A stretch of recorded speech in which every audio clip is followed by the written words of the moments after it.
علی بھی اگلا سوال ہے، میں نے آپ کے مشورے پر قرآن حکیم کے ساتھ ساتھ مشکات المصابیح کی احادیث کا مطالعہ بھی شروع کر دیا ہے۔ اسی حوالے سے ایک کنفیوژن ہے کہ مشکات شریف میں صحیح مسلم کے حوالے سے ایک حدیث ہے کہ نبی صلی اللہ علیہ وآلہ وسلم رکوع اور سجود میں قرآن پڑھنے سے منع فرمایا، جبکہ اسی رکوع والے چیپٹر میں سنن نبی داؤد کے حوالے سے ایک اور حدیث ہے کہ جب آیا مبارک اعوذ باللہ من الشیطان الرجیم فسبح بسم ربک العظیم نازل ہوئی تو آپ صلی اللہ علیہ وسلم نے فرمایا اسے اپنے رکوع میں پڑھا کرو، اور جب سبح اسم ربک الاعلی نازل ہوئی تو آپ صلی اللہ علیہ وسلم نے فرمایا اسے اپنے سجدوں میں پڑھا کرو۔ پلیز دونوں حدیث کی بائی وقت عمل کرنے کا طریقہ بتا دیں، شکریہ۔ دیکھیں یہ دو احادیث جو ہے وہ بیک وقت عمل ممکن ہے۔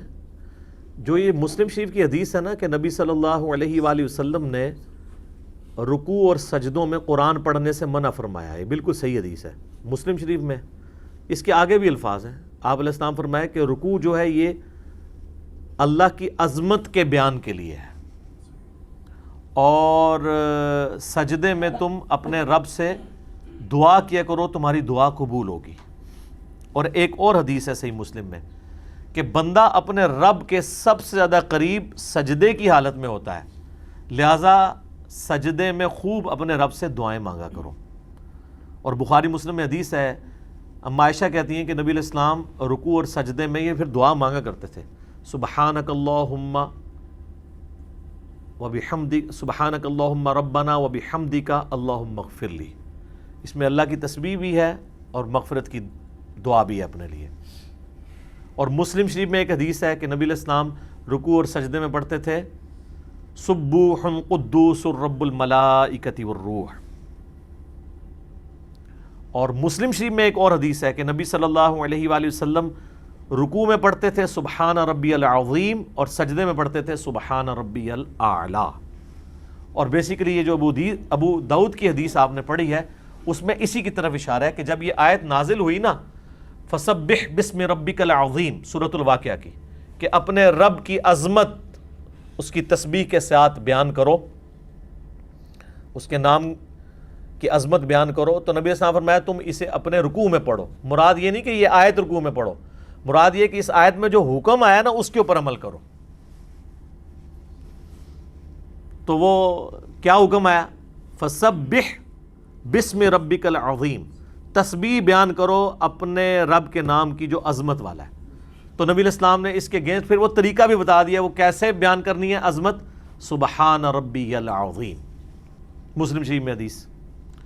دوسری تھی جب آیا سبح اسم ربک الاعلی، تو وہ مسلم شریف میں پھر اس کا طریقہ سکھا دیا گیا، آپ نے پڑھنا ہے سبحان ربی الاعلی۔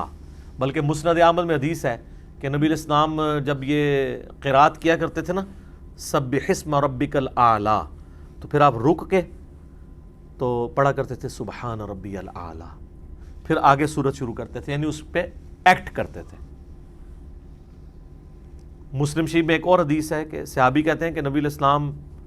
کے ساتھ میں ایک دفعہ نماز کے لیے کھڑا ہو گیا، رات کی نماز تھی۔ پہلے تو رات کی نماز ہی ہوا کرتی تھی نا، 5 نمازوں کا شیڈول تو مدینہ شریف میں ہے، رات کی نماز پہلے فرض تھی اس اعتبار سے کہ نماز تو پڑھنی ہوتی تھی نا، قرآن اسی میں لوگ سن کے تو یاد کیا کرتے تھے زبانی۔ تو صحابی کہتے ہیں میں نبی علیہ السلام کے ساتھ کھڑا ہوا تو آپ صلی اللہ علیہ وآلہ وسلم نے جب قرات شروع کی، پہلے سورہ بقرہ مکمل کی، تو کہتے ہیں میں نے کہا کہ اب رکوع میں جائیں گے، پھر آپ نے سورہ نساء شروع کر لی، کہتے ہیں وہ بھی ختم ہوئی۔ تسی کی سمجھ رہے ہو ایک کنی ہڈی ہے سورہ نساء تے سورہ بقرہ، کہتے ہیں تو جب یہ مکمل ہوئی نا تو میں نے کہا کہ اب رکوع میں جائیں گے، پھر آپ نے سورہ ال عمران شروع کر دی۔ اچھا اس سے یہ بھی پتہ چلا کہ ترتیب آپ بدل بھی سکتے ہیں صورتوں کی، کیونکہ ویسے قرآن میں مصحف کی ترتیب میں آل عمران پہلے ہے، 6.5 پارے آلموسٹ آپ نے پڑھ دیے، اس کے بعد آپ رکوع میں گئے۔ وہ صحابی کہتے ہیں کہ جتنا آپ نے قیام کیا تھا نا اتنا ہی رکوع کیا، اتنا ہی قوما کیا، اتنے لمبے لمبے سجدے کیے۔ ٹھیک ہے، تو اس میں پھر الفاظ ہیں کہ آپ نے رکوع میں سبحان ربی العظیم پڑھا اور سجدوں میں سبحان ربی الاعلی، کتنی دیر یہی پڑھتے رہے۔ اور اسی میں الفاظ ہیں کہ نبی علیہ السلام جب قرآن پڑھ، اچھا آپ یہ نہ سمجھیں کہ خالی قرآن پڑھ دیے یا یعلمون تعلمون، نہ، ترتیل سے سورہ بقرہ، نساء اور آل عمران پڑھی، اور کہتے ہیں نبی علیہ السلام اس میں جہاں جہاں کہیں بھی عذاب کی آیات آتی تھیں رک کے اللہ تعالیٰ سے عذاب کے اگینسٹ پناہ مانگتے تھے، جہاں جہاں جنت کی آیات آتی تھی رک کے اللہ سے جنت کا سوال کرتے تھے، اور جہاں جہاں پناہ مانگنے کی چیزوں کی بات آتی تھی تو وہیں وہیں رک کے اللہ تعالیٰ سے پناہ بھی مانگا کرتے تھے۔ یہ سارے تے کوئی 10-12 سپارے بن جاندے تھے، کیونکہ ہر دوسرے صفحے کے اوپر جنت کا ذکر، جہنم کے اعتبار سے اللہ کی پناہ مانگنے کا ذکر، یہ تو جناب اگر آپ اس طرح رک رک کے پڑھیں قرآن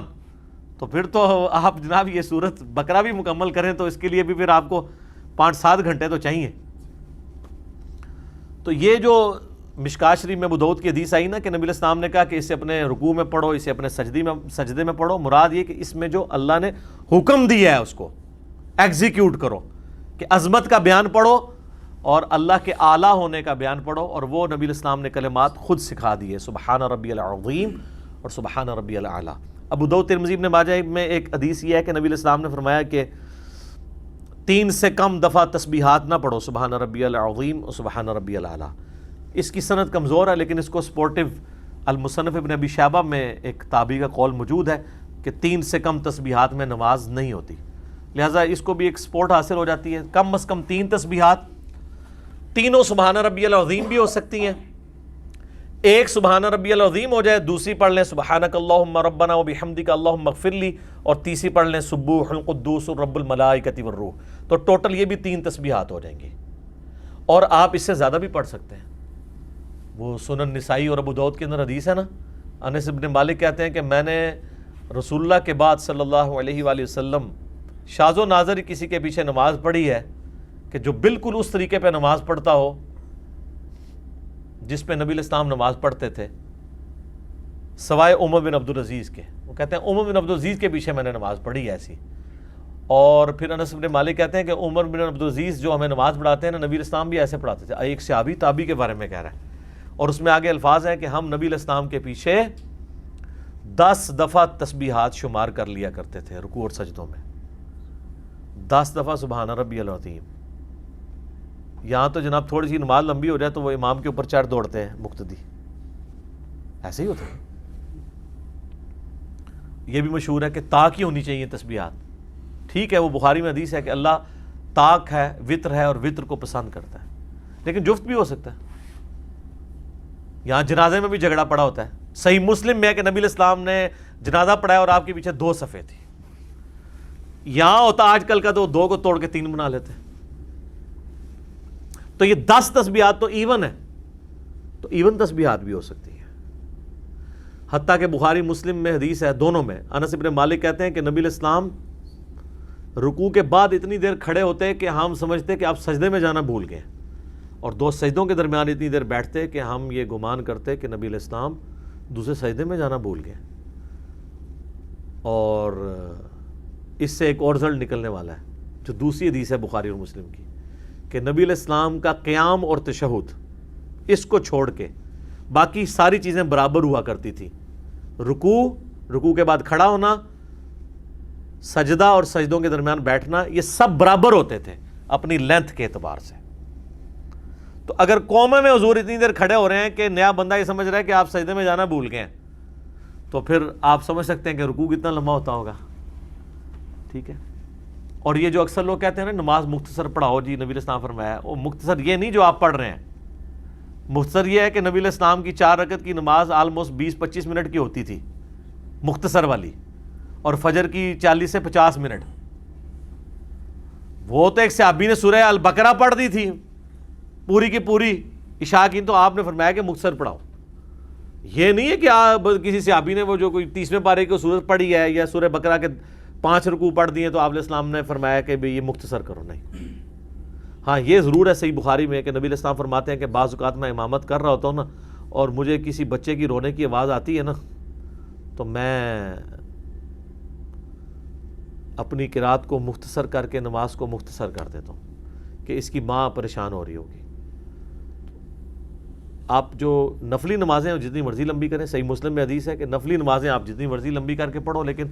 فرض نماز مختصر۔ لیکن مختصر یہ نہیں جو آج کل پڑھا رہے ہیں، یقین کریں حنفیوں کی مسجد میں چلے جائیں 5 منٹ میں زور کے وہ 4 فارغ کر دیتے ہیں. ایٹ لیسٹ زہر کی نماز 15 سے 20 منٹ کی ہونی چاہیے جو مختصر والی ہے,